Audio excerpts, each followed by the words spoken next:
slept, a possible nuclear game changer in the showdown with North Korea.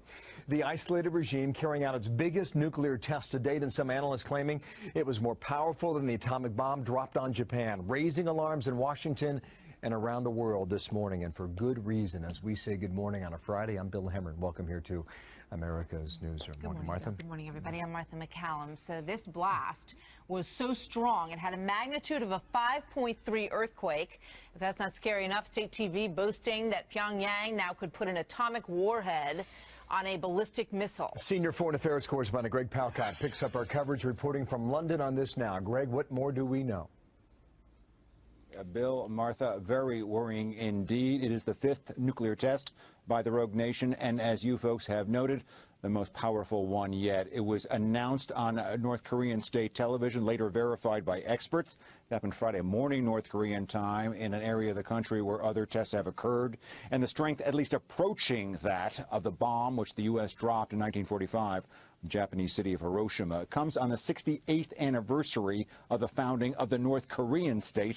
And it comes amid the open declaration of young North Korean leader Kim Jong-un that he wants to build up a nuclear arsenal capable of threatening the United States of America. This year has seen a flurry of activity towards that end, a series of long and medium-range missile tests from a range of platforms, as well as experimenting on the nose cone and another nuclear test. Reaction from neighbors South Korea, Japan, and North Korean ally China have been swift and negative. We've also heard here in Europe from Secretary of State Kerry. He calls the moves today deeply concerning. UN Security Council meeting later today. Thank you, Greg. More to come on this, and a lot of reaction too. Greg Palcott leading our coverage there in London. North Korea's vicious young dictator exploding with confidence tonight. His government's news anchor uses new, very aggressive language to project Kim Jong-un's threat. Kim Jong-un said we now have the clear capacity to directly and realistically attack American bastards who continue to attempt to invade the Pacific. Kim's just tested two medium-range ballistic missiles. One failed, but weapons monitors call the other one a partial success because the missile flew 250 miles and even briefly entered space. Saying that he can realistically attack Americans and not just the U.S. in general, that's a new level of threatening language from Kim, right? Yes. The potential for provocation and provocative language is enhanced by Kim by the fact that now he has the technology that goes to match the language. When Kim perfects the so-called Musadon missiles he just tested, experts say he'll be able to strike the Aleutian Islands in Alaska or U.S. military units on Guam. A U.S. intelligence official tells CNN tonight Kim's aggressive language, his celebration of this missile launch, underscores his regime's aspiration to be recognized as a nuclear power. Analysts say Kim also wants to fend off the threat he perceives from his principal enemies, who've just wrapped up a massive military exercise on his doorstep. He wants to deter America from even threatening to intervene. He wants to deter South Korea at the same time, obviously. And to do that, he wants to be able to say, I can attack American bases, kill Americans in their beds. Kim's also believed to be toughening up against the U.S., possibly to extort concessions, an attempt to get sanctions loosened. Although he's solidified his hold on power, analysts say if his economy gets squeezed too tightly, he won't be able to buy off North Korea's elites, and he could be threatened from within. But would this bold, impetuous young leader really provoke the Americans by striking them with a missile? Any real provocation where he fires one missile off that's with a real warhead does some damage, he'll be decimated. Pyongyang will become essentially a bowl of glass, and I think he knows that. Still, there are tens of thousands of Americans in Kim's line of fire. More than 28,000 American troops are deployed in South Korea. Analysts worry tonight that if Kim tries to provoke South Korea with artillery fire, maybe a commando raid, that a mishap, a miscalculation from Kim's forces could harm those Americans, then we could be in for a dangerous escalation. Pakistan has fired its first submarine-launched cruise missile. The country's military said the nuclear-capable Baba-3 rocket, which has a range of about 450 kilometers and can deliver various payloads, was fired from an undisclosed location in the Indian Ocean. Praising the launch, Pakistan's Prime Minister Nawaz Sharif said the test showed the nation's technological progress and self-reliance. The show of force by Islamabad comes amid heightened tension on the de facto border with neighbouring India, Hours before the test was announced, New Delhi said 3 civilians had been killed in an attack after militants crossed the line of control between the two nations in Kashmir. The incident was the latest in a spate of tit-for-tat strikes across the border since 19 Indian troops were killed in the region in September.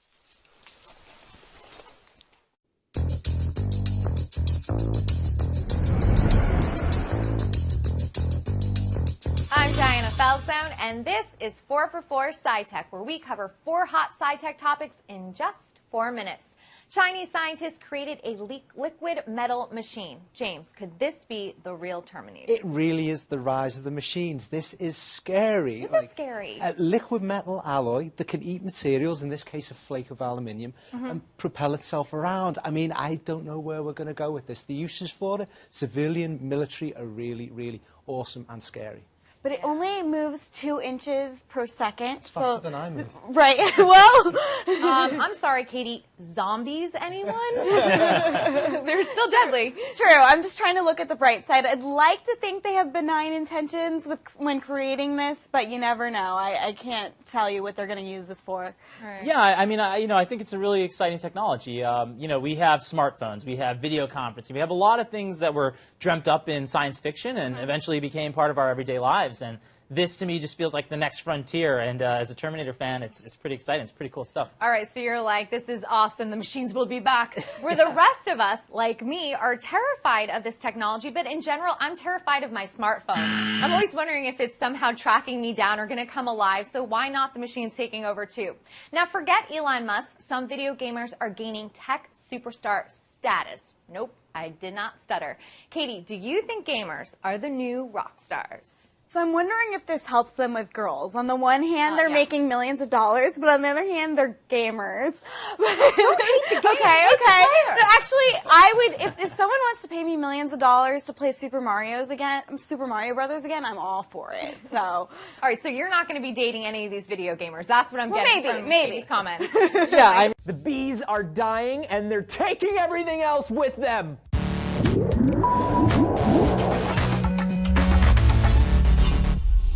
Anthony here for D-News, and I'm sorry about the outburst, but if you like being alive, then you like honeybees. You know, Einstein supposedly said that if the bee disappeared off the surface of the globe, man would only have 4 years to live. And that is a bit of an exaggeration, and he also probably didn't actually say it, but I like it. And it's kind of true, because if the bees go, they're going to take a lot of our ecosystem with them. And that's a serious issue, because this last winter, 33% of all the honeybee colonies in the US died. That is double the acceptable natural amount, and entomologists are warning that we're getting dangerously close to the point where we don't have enough bees to meet our country's pollination demands. So what does that mean? Well, honeybees actually pollinate 80% of all the flowering crops in the US, which works out to be 1/3 of everything we eat. Some examples: bees pollinate 90% of our apples, our cherries, our tangerines. They're responsible for all of our almonds. They pollinate 50% of our soybeans. Think of the lattes. In the long term, it could begin to affect the beef and dairy industries too, because bees are responsible for 60% of our alfalfa, and that could make us run dangerously low on feed for cattle. Bees, man! What are we going to do about this? Who is saving the bees? Well, we've been tracking colony collapse for a few years now, and we haven't really been able to figure out why it's happening. The EU just voted to ban 3 different pesticides called neonicotinoids, which are supposedly causing bees to die, but those pesticides came into play in 1990, and colony collapse technically started in the 80s. Bees are often transported long distances to pollinate crops in other areas, and there's this theory that it causes stress on their immune systems and exposes them to pathogens that aren't normally in their environment. But colonies that aren't moved are collapsing too, so that doesn't entirely hold up. And a recently released study says that a major problem is that when honey's harvested from a bee colony, their food supply is usually replaced with corn syrup. And see, when bees make honey from local plants, there are chemicals and enzymes in those plants that help the bee's immune system protect them from their environment. Corn syrup obviously does not have those enzymes. But not all beekeepers feed their colonies corn syrup. So what is doing this? Well, a report just came out and said Duh, you guys, it's like all of them. They are all terrible things and they are all working together. Entomologists are saying that this is systemic and we need to take multiple actions. We need to either ban or limit pesticides. We need to keep bees in their home environments and keep their food supply healthy. And we need to do this fast because this March, the California almond crop almost didn't happen because there were barely enough bees. And that is a warning sign that this problem is about to hit critical mass.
"240 beached whales showed up on New Zealand's South Island Saturday, which means 650 pilot whales have beached themselves in the past few months. Out of these 650 whales, 335 whales have passed away. 100 are back in the ocean alive and well, and 220 whales are still alive and stranded on the beach. Fortunately, over 100 volunteers are meeting up this Sunday to try to help the newly stranded whales. Let's hope all of them make it safely back into the water." The Centers for Disease Control and Prevention say reported cases of influenza are slowly rising across the country. In Utah, 31 patients who visited Intermountain healthcare clinics and hospitals last week tested positive for influenza.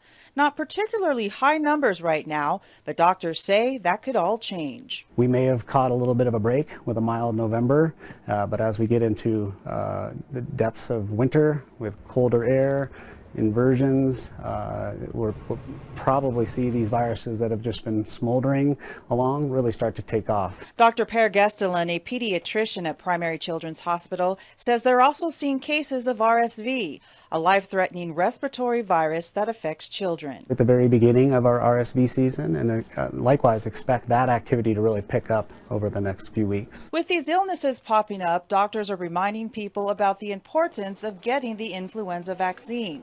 Young children, pregnant women, and the elderly are all strongly encouraged to do so because they're at greater risk of complications from the flu.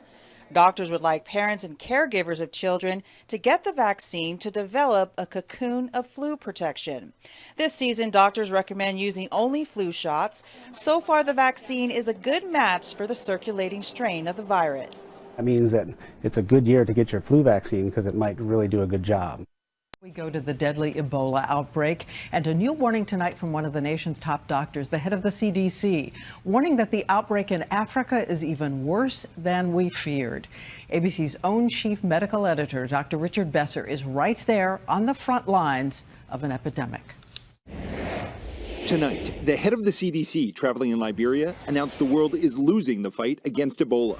And standing in the pouring rain outside one clinic, we could see why, as we witnessed something truly terrifying.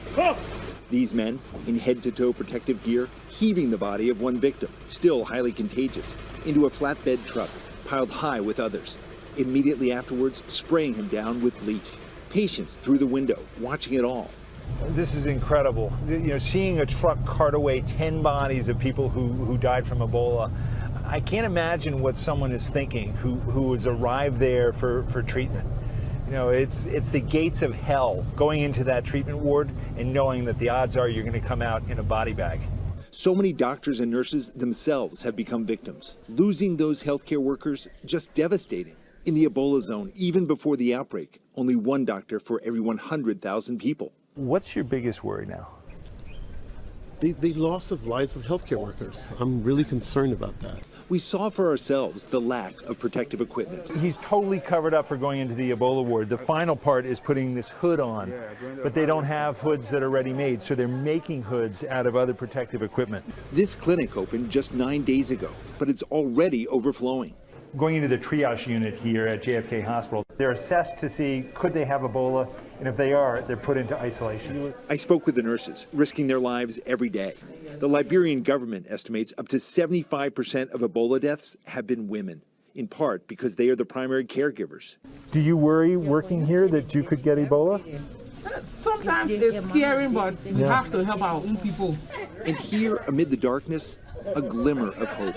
This woman seemingly cured. And how do you feel today? I'm okay. Jump in. When can you go home? Now. She's one of the lucky few. More than 1,400 lives already lost to Ebola, with no end in sight. The signs we're seeing here are not good. Ebola seems to be winning this battle. Hopefully the world will send the resources that are so desperately needed. Diane. People with so much fear and so much courage, thank you, Rich, for being there. Well, new information on a rare and deadly phenomenon in Australia. Health officials say 8 people have died and 1 remains on life support more than a week after a rare condition called thunderstorm asthma struck Melbourne.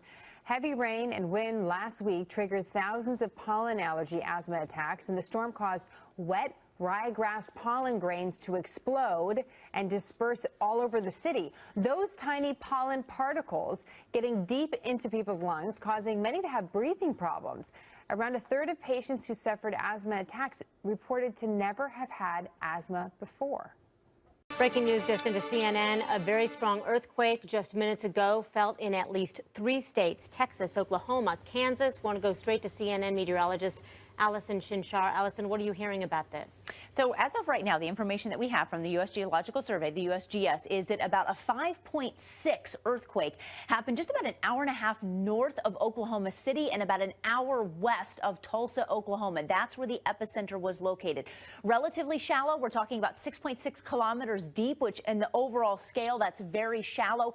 That allows for areas pretty far from the epicenter to still feel the earthquake. So we know of folks even as far as Dallas that have been able to feel this earthquake. Even though you may think to yourself 5.6 may not seem like that high of a number, it is for this region. I was in bed, and all of a sudden, I think the first thing I noticed is I heard the walls of my condo, which is in a 26-story high-rise on Main Street, start to crack a little bit, kind of like it would in a storm or strong winds.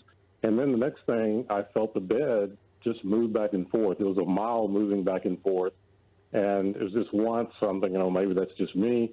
Then it was 3 or 4 or 5 times in succession after that. I'm thinking, this is an earthquake. So immediately I looked out the window and I can see the tower next to me, which is the tower that lights up green at night here in Dallas. and the glass on the side, I could actually see that shaking a little bit. And I'm thinking, this has to be an earthquake. Yeah, not only was this a large earthquake, Jim, but it was a very shallow one. This was a 7.3 and only 10 kilometers deep. So the more shallow the quake is, the more you're going to feel it. Let's show you exactly where this is, because it did occur offshore by about 50 kilometers. And so we are still getting information in about it, but it did happen about 50 miles, or 50 kilometers rather, offshore. And so those tsunami waves should be coming very, very soon. And we're expected to see the waves up to 1 meter in height, which is about 3 feet or so. So everyone along the coast around Fukushima told to go inland, get to higher ground as fast as you can. Of course, it's the wee hours of the morning there, just after 6 o'clock or so. And so folks are just urged to get to higher ground. Of course, there's a nuclear power plant that was impacted by the big quake just a couple of years ago, of course, but 7.3, that's a big one, Jim, and it's also extremely shallow at only 10 kilometers.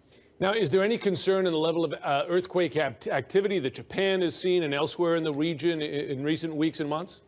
Well, you know, we just had that one in New Zealand. I don't think there's huge concern. Of course, with this particular one being a 7.3, we may feel some aftershocks, things like that in the coming minutes, hours, and even days. But we are just right now, the tsunami waves, of course, being the biggest concern, and those folks getting to higher ground. I'm Brett Baer in Washington, and this is SRN 60. There is major negative reaction today to the Pentagon's announcement concerning the cut of 40,000 soldiers from the Army, along with 17,000 civilian personnel. Critics say this is the worst possible time for a military retreat. We'll have both sides. Jeb Bush and Hillary Clinton are sparring over the American work week. Yesterday, Bush said workers must put in more hours and be more productive. Clinton responded by saying Bush is out of touch. Bush later said he was referring to part-time workers needing to gain full-time employment. And tonight, a shocking story about what one state will let 15-year-olds do at taxpayer expense without their parents even knowing about it. Your jaw will drop when you find out, guaranteed. On the panel tonight, George Will, Julie Pace from the AP, and Jason Riley from the Wall Street Journal. Breaking news, of course, changes everything. Join me for a special report tonight at 6 Eastern.